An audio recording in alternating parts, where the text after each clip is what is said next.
Okay, so hoë vlakke stres en bekommernis. Dis eintlik alwaaroor die kliënte kan eintlik dink en dis alwaaroor hulle kan dink.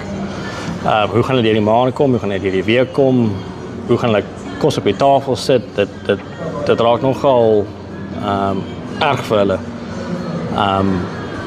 Waar eintlik dit maak laat hulle besluite of kanse vat wat hulle moet eintlik nie maak nie. Hulle wil glo daar's 'n manier om geld te maak of uit te kom. En dan ongelukkig is daai kanse wat die mense eintlik verder in die moeilikheid eintlik inbring. En dit sit 'n baie stres op jou familie, jou kinders, jou eie werk. Dis baie stresvol.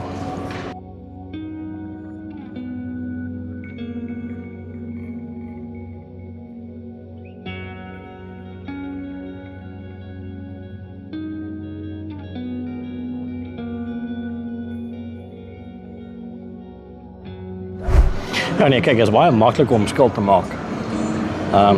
Om vinnig om 'n ander plek in te stap en sê ek soek 'n lening vir so en so.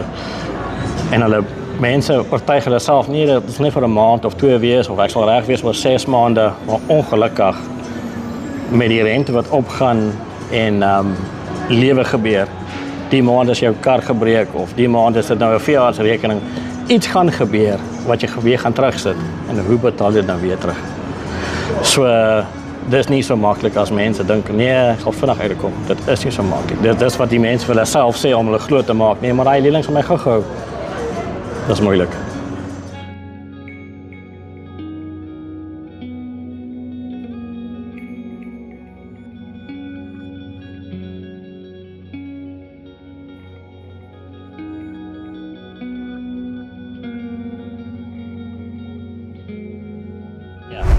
Kyk, daar is 'n paar opsies wat die mense kan doen. Daar's daai debt restructuring, waar hulle vat jou payment en hulle kyk waar kan ons bietjie sny, bietjie minder maak.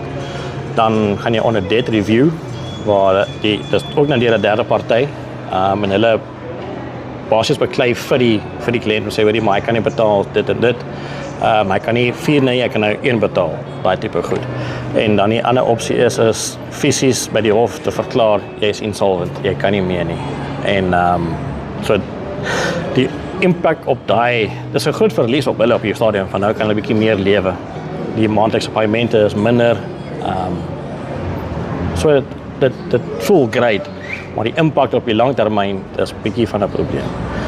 Want jou kredietskor is laag, jy moet weer daai hele kredietskor weer opbou na die tyd. Dit vat nogal baie papierwerk om my hele insolvency nou te sê nee, maar ek is nie meer insolvent nie. So die impak is nogal groot, maar dit maak tog 'n groot verskil.